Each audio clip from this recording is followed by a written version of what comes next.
morning, good afternoon, good evening. Zimbabwe is a failed state. I've said this many times on this platform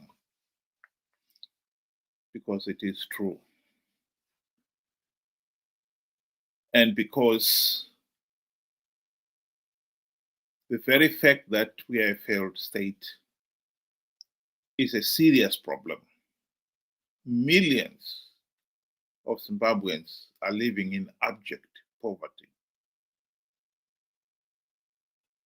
And therefore, this is a matter that we cannot ignore. I've got a video clip here of the ZANU-PF spokesperson bullying and bamboozling everybody into believing that Zimbabwe is doing very, very well. Let's just listen to the video clip.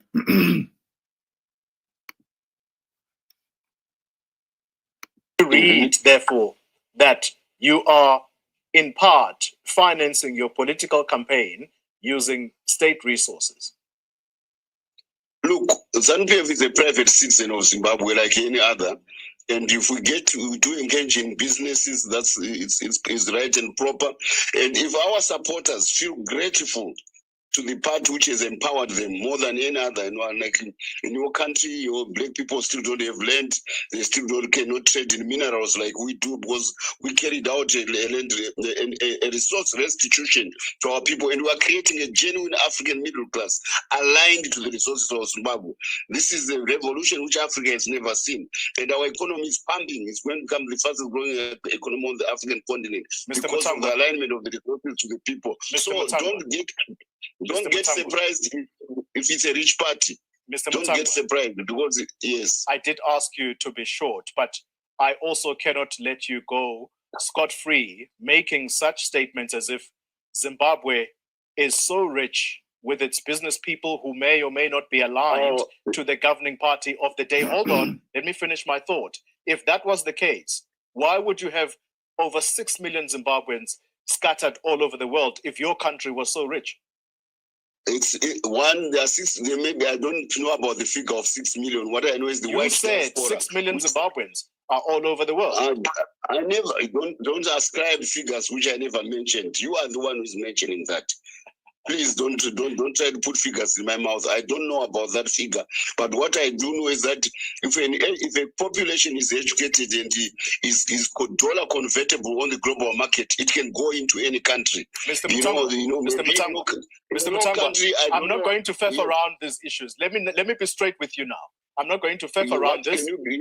I'm not going to skirt around this issue anymore.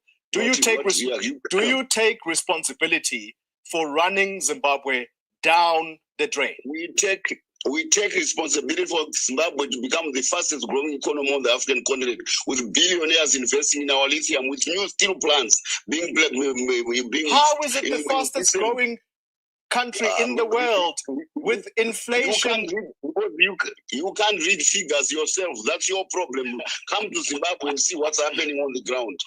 I don't speak from an audio, a person who's based in the studio who speaks like a propagandist.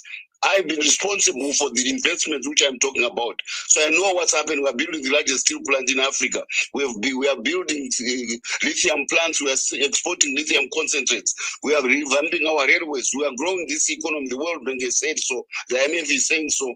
Only you and some boneheads who try to paint Zimbabwe in a certain manner are trying to make us look like we are basket case. We are not.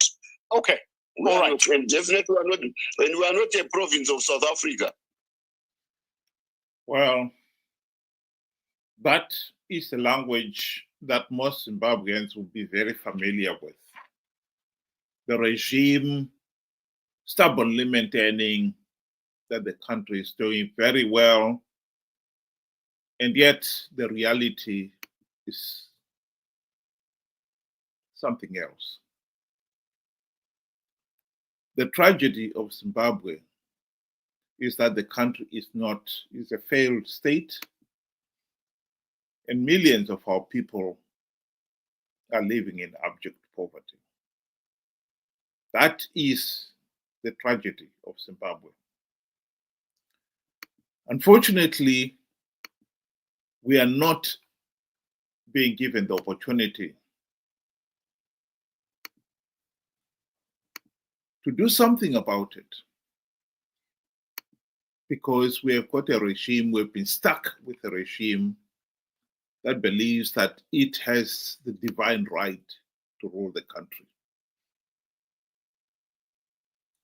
For those who will be arguing about the reality on the ground, here are two stories that has been circulating on the social media about Zimbabwe, talking of the very problems I've been talking about here. Here is one story of a university lecturer at the University of Zimbabwe. A number of them went on strike, and the regime's response to that was to arrest them. He is one of the lecturers, and you'll be interested to know that university lecturers, he and his colleagues, are getting a salary of US $230 a month. $230 a month. This is in a country where the local council rates are typically $200 a month. You don't have to be a rocket scientist to know that this is trouble. How do you expect to keep quality teachers when you don't pay them?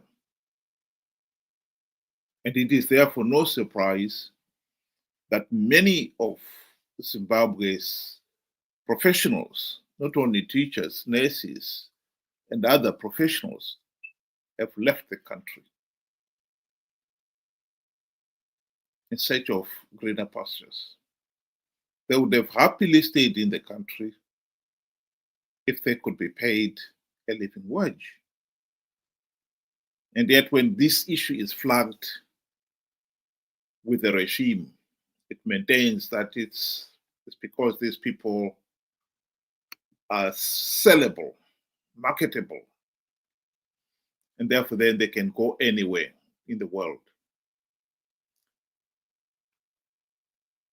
On Friday, Zimbabwe will be celebrating 45 years after independence. I use the word celebrating, but it should really be in quotation marks, because there's really nothing to celebrate. It's more to reflect upon. This year, the regime is organizing the Independence Day activities in Kokwe. This is the sorry state of one of the main roads to and fro the place where the celebrations are supposed to take place. It's not the only road. Even some of the other major roads, like the Bulawayo to Victoria Falls Road, are in a similar or worse condition than this. And yet somebody insists the country is doing very well. This is one of the problems we have in Zimbabwe. We have a regime in total denial of the reality on the ground.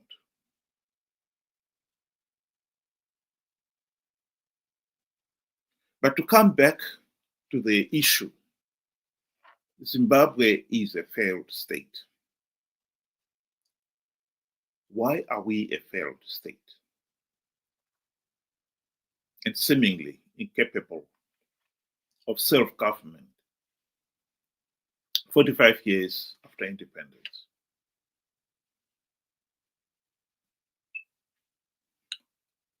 I think one of the obvious reasons why we are a failed state is that as a people,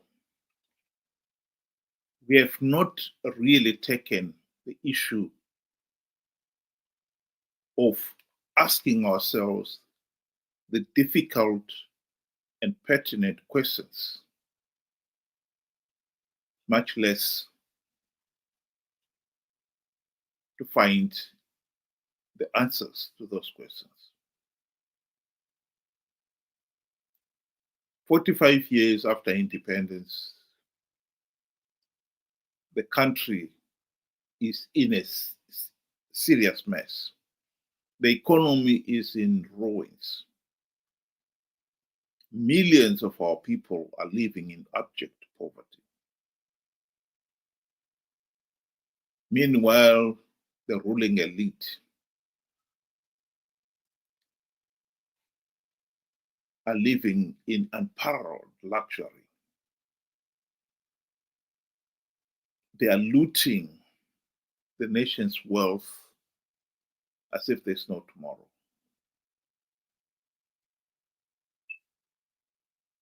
Zimbabwe is an incredibly rich country. At the time of our independence in 1980, a Japanese scholar, Ken Yamamoto, said Zimbabwe had the potential to become the South Korea of Africa.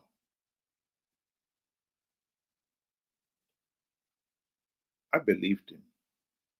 And when you look at the country's potential and resources and wealth, it is no surprise that we should become, it would have been no surprise if we should be at developmental level or something comparable to countries like South Korea, Singapore, and so forth, and not one of the poorest countries in the world. Zimbabwe has that potential. The unfortunate tragedy for Zimbabwe is the poor leadership. Here is Margaret Thatcher, talking about why some countries are poor and others. Countries are not rich in proportion to their natural resources. If they were, Russia would now be the richest country in the world. Angola would be very rich, and there are many other countries that have a lot of natural resources, but they have not had an enterprise economy to develop those resources. Russia has everything: oil, gas, diamonds, platinum, gold, silver, timber, marvelous soil, but has been poor. She's also, on the second point, got very bad environment, the Aral Sea. I remember going to one communist country in about the 60s and seeing a puddle coming out of a chimney of brown gas, which of course is a nitrous gas. And I was absolutely horrified. I said, well, what are you doing letting that happen? The lungs of the people must be terrible. This is acid. You can't let that go on. Tact has never been my strong point, as you know. And it is the countries that have had the wrong system which have not created the wealth, have not cared about people. Look at the other side. Japan, no natural resources. Switzerland, no natural resources. Taiwan, no natural resources. It is the political system which enhances the enterprise of the people and gives it a framework within which to operate, which will deal with this poverty. Of course, she is right. Zimbabwe has all the natural resources like minerals, the rich agricultural soil. Before independence, Zimbabwe was producing enough to feed its own people and was the breadbasket of the region, and was exporting products like tobacco, competing with big countries like the USA. All that has gone now. ZANU-PF seized the farms, gave them to the ruling elite, who have failed to maintain productivity. And so the country has been facing starvation every 2 or 3 years. And it has had to rely on imported food during those times. And in some cases, could not even pay for them. Because when the country's agriculture collapsed, it dragged with it the economy. Unemployment has been 80% plus for the last 20 years. So she is absolutely right. We have the resources, the natural resources, but we don't have the right political system. Zimbabwe has been stuck with this corrupt, incompetent, and tyrannical ZANU-PF dictatorship for the last 45 years. We as the people cannot deny that in those 45 years, we did not have the opportunity to end the ZANU-PF dictatorship. We did, but alas, we failed to make the most of it.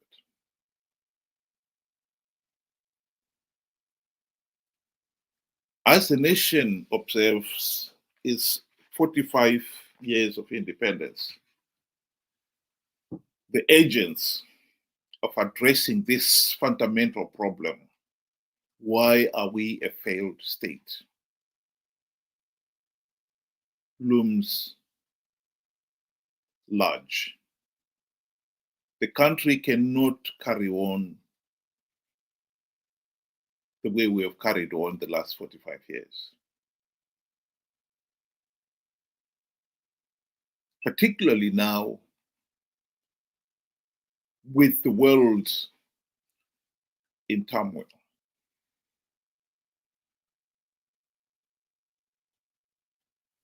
President Donald Trump of the US has withdrawn, for instance, the US aid from many developing countries, including Zimbabwe. And if you speak to the people on the ground, they will tell you of the suffering that has caused.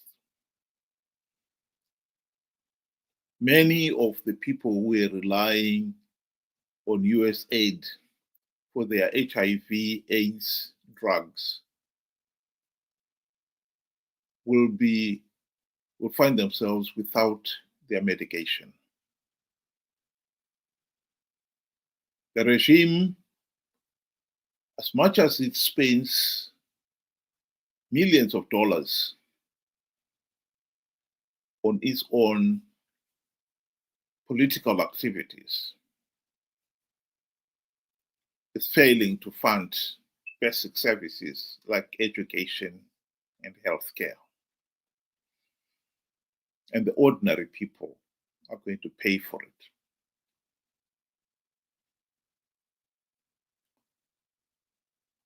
After 45 years, we cannot carry on the way we have been going for the last, since independence. We know the reason why Zimbabwe is a failed state. We have a political system that has allowed a corrupt, incompetent, and tyrannical regime, ZANU-PF, to remain in power for the last 45 years.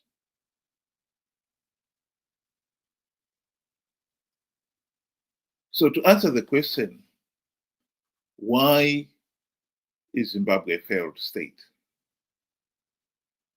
We are a failed state because we've been stuck with a corrupt, incompetent, and tyrannical ZANU-PF regime that we have failed to remove from office because it rigged the elections.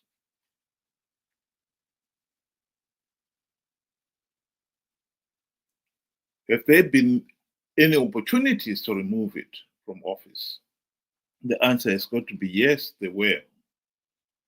The best chance ever was during the 2008 to 2013 GNU. It was sponsored by SADC, forced ZANU-PF to sign that global political agreement, and its primary purpose was to implement the democratic reforms which would have stopped ZANU-PF rigging elections. Alas, not even one token reform was implemented, and hence the reason why we are where we are today. ZANU-PF blatantly rigged the 2023 elections. SADC, the AU election observers, condemned the election process as flawed and illegal. But they could not go the extra mile and deny ZANU-PF political legitimacy for two reasons. One, the opposition, notably Nelson Chamisa, had conned his supporters to participate in those flawed elections, telling them that he had plugged all the ZANU-PF vote rigging loopholes, and Triple C was going to win big. The people were foolish enough to believe the lie, and they participated in their millions. Nearly 2 million Zimbabweans participated in those flawed elections.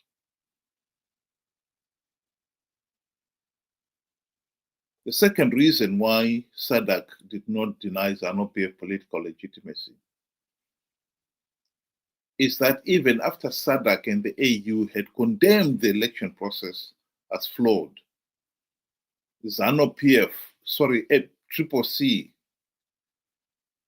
members who had participated in the election process and the few who had won the seats went ahead and took up their gravy train seats, even when the process had been condemned.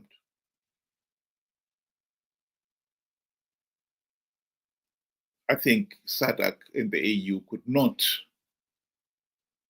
deny ZANU-PF political legitimacy, because if Zimbabweans themselves participate in the process, which they know is flawed, which they have been told several times that if you participate, you give the process legitimacy, it is hard to see how SADC could do anything other than to accept the process, which they did.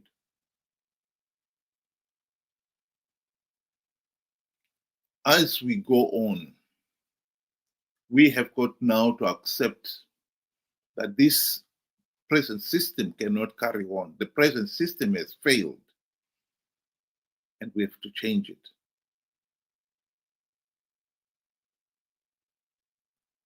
And the solution to changing it is simple. Stop participating in a process that you know is flawed, that you know is illegal, and that you know that the only logical step is to withdraw. ZANU-PF are participating in the elections because they are the ones who are rigging the elections and they're staying in power. The opposition leaders are participating in these elections because they know that they will win those few gravy train seats and they'll benefit from that. The problem is with the ordinary people. Why are you participating?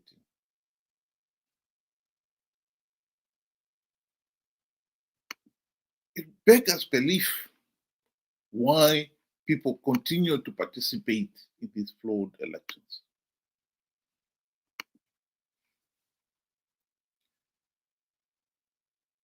There is no doubt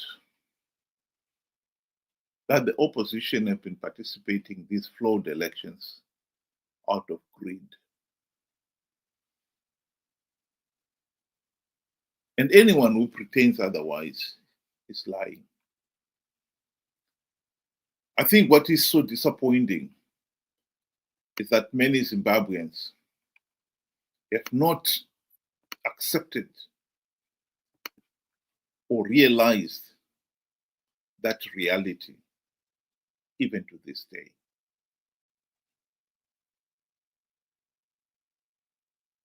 The MDC CCC have been on the political stage for now 25 years.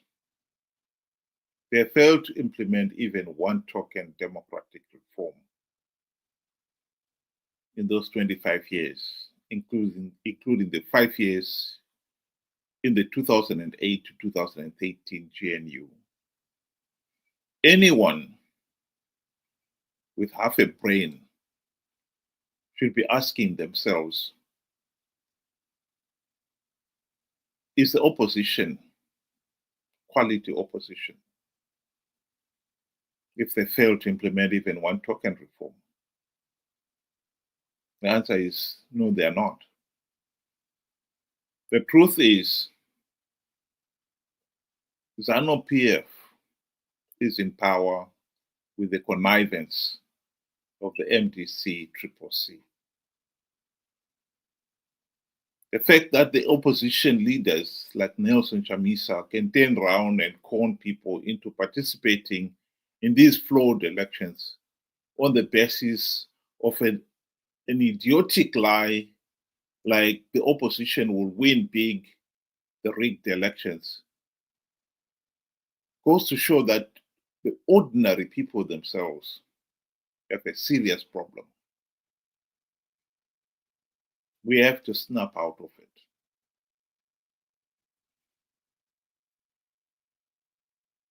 The next elections in Zimbabwe are due in 2028, about 3 years' time. We really need to make sure that ordinary Zimbabweans do not participate in those flawed elections in their millions. Because if they do, then the failed state would continue, and rightly so too. Zimbabwe cannot afford to fail to answer the question, why are we a failed state? Come up with a meaningful answer to it and implement it. After 45 years, we cannot say we still do not understand what is going on. We've had time to understand it. We do not have to reinvent the wheel. Why is it so difficult that people do not understand what constitutes free, fair, and credible elections? We should not allow ourselves to be bamboozled by people like Chris Mtsangwa there, denying that Zimbabwe is a failed state. It is a failed state. And it is us, the ordinary people of Zimbabwe, who should take the responsibility to put an end to this madness.